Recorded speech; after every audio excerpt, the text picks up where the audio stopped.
Assalamualaikum warahmatullahi wabarakatuh. Perkenalkan sebelumnya, nama saya Abel Syaputra dengan NIM 24364039. Baiklah, di sini saya akan mempresentasikan mata kuliah Aljabar Linear dengan judul Vektor dan Implementasinya dalam Bidang Teknik Elektro. Nah, yang pertama yaitu, apa sih itu vektor? Nah, vektor adalah besaran yang mempunyai nilai dan arah yang digambarkan oleh anak panah atau yang biasanya garis. Nah, berbeda dengan skalar.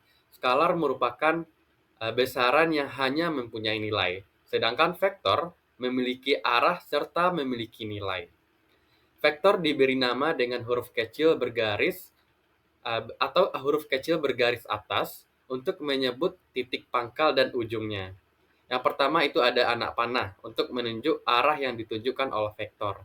Yang kedua yaitu ada besar kecilnya vektor dilambangkan dengan besar kecilnya anak panah. Nah, untuk bentuk dari penulisan vektor ini, yang pertama untuk vektor posisi.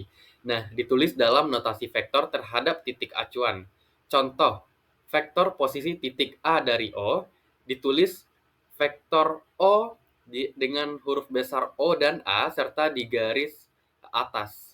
Nah, yang kedua itu ada untuk vektor basis, ditulis dalam vektor satuan.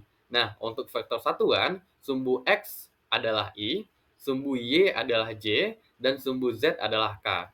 Contohnya dari ini, vektor A sama dengan XI ditambah YJ ditambah ZK.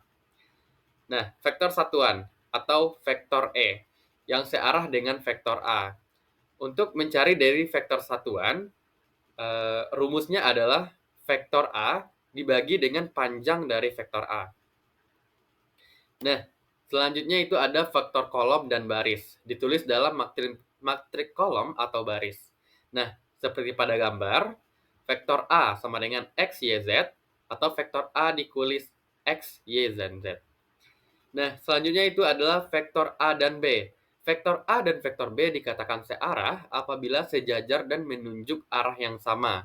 Vektor A sama dengan vektor B. Dan dikatakan berlawanan apabila sejajar namun menunjukkan arah yang berlawanan. Contohnya, vektor A sama dengan vektor minus dari B. Dua vektor dikatakan sama besar apabila searah, sama besar atau panjang, dan sama vektor basisnya. Nah, selanjutnya itu ada vektor pada bidang dan ruang. Nah, vektor pada bidang dinotasikan oleh sumbu X dan sumbu Y dengan vektor satuan I dan J, terlihat pada gambar. Nah, selanjutnya yaitu ada vektor pada ruang. Vektor pada ruang dinotasikan oleh sumbu X, Y, dan X dengan vektor satuan I, J, dan K. Dapat dilihat pada gambar. Nah, selanjutnya kita akan menentukan bagaimana cara menentukan dari panjang vektor. Nah, panjang dari vektor dapat dihitung dengan dengan satu cara. Nah, yang pertama itu ada vektor dalam bidang. Nah, panjang dari vektor AB sama dengan akar dari X kuadrat ditambah dengan Y kuadrat.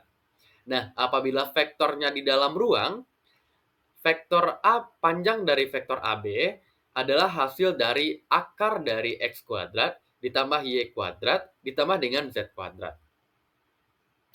Nah, selanjutnya itu ada penjumlahan dan pengurangan vektor. Penjumlahan dan pengurangan vektor digunakan untuk mencari dari resultan vektor tersebut. Nah, resultan vektor dapat dicari dengan menghubungkan pangkal vektor awal dengan ujung vektor akhir. Nah, dapat dilihat pada gambar yang pertama yaitu ada cara dari segitiga, yaitu dengan menggunakan dua vektor. Jarak dari vektor A ditambah dengan vektor B adalah R, yaitu A ditambah B, terlihat pada gambar dengan panah berwarna merah. Nah, selanjutnya itu ada cara jajar genjang. Yang pertama yaitu ada vektor A ditambah vektor B menghasilkan resultan yaitu dengan R sama dengan vektor A ditambah vektor B. Yang kedua ada cara polygon, yaitu lebih dari dua vektor, yaitu hasil dari vektor A ditambah dengan vektor B ditambah dengan vektor C. Nah, Selanjutnya yaitu adalah perkalian skalar dan vektor. Yang pertama yaitu ada perkalian skalar dengan titik atau biasa disebut dengan dot product untuk menghasilkan besaran skalar. Nah, untuk cara mencari dari perkalian skalar dengan dot product ini, contohnya yaitu ada vektor A dikali dengan dot product vektor B adalah hasil dari panjang dari vektor A dikali dengan panjang vektor B dikali dengan cos theta.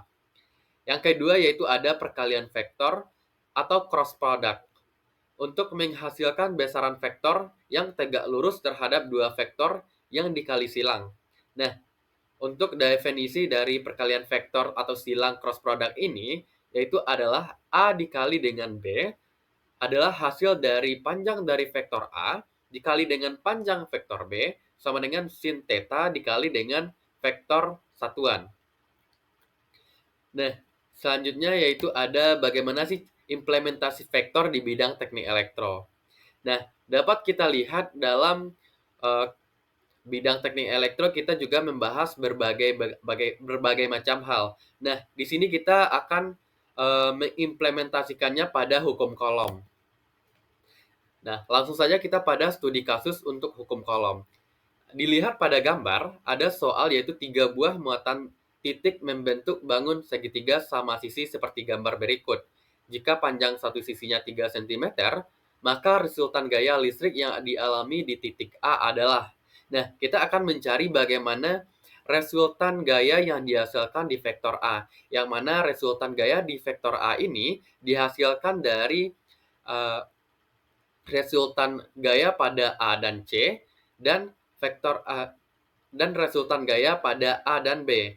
Nah, dapat kita lihat pada pembahasan berikut. Untuk nilai dari resultan pada titik A yaitu 100 akar dari 7 Newton. Nah, dapat dilihat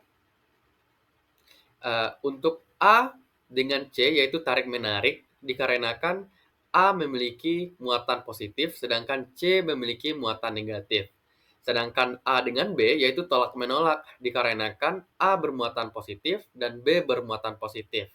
Nah, dapat kita lihat garis panah berwarna biru ini merupakan resultan gaya, yang mana resultan gaya inilah yang diimplementasikan dari vektor tersebut pada hukum kolom. Nah, selanjutnya implementasi lainnya pada vektor pada bidang teknik elektro. Dapat kita lihat pada tabel. Yang pertama yaitu bidang penerapan di rangkaian arus bolak-balik atau AC. Contoh kasusnya yaitu pada analisis tegangan dan arus pada rangkaian seri dan paralel AC. Nah, di mana sih peran vektornya? Peran vektornya terdapat pada tekanan, tegangan, dan arus yang dinyatakan sebagai vektor atau pasor dengan besar dan sudut fasa. Nah, manfaat dari vektor ini yaitu dapat mempermudah penjumlahan tegangan atau arus dan analisis hubungan fasa. Nah, untuk bagaimana sih bidang penerapan vektor pada bidang teknik elektro itu bukan hanya itu. Nah, tapi juga ada pada sistem tenaga listrik, juga ada pada analisis daya listrik, juga dalam elektromagnetika, serta analisis rangkaian listrik. Nah, untuk peran vektor dalam bidang teknik elektro bukan hanya mencakup hal-hal yang sudah saya sampaikan saja, tetapi juga jauh daripada itu. Nah, sekian dari presentasi saya. Saya ucapkan maaf apabila ada salah kata. Saya ucapkan terima kasih. Assalamualaikum warahmatullahi wabarakatuh.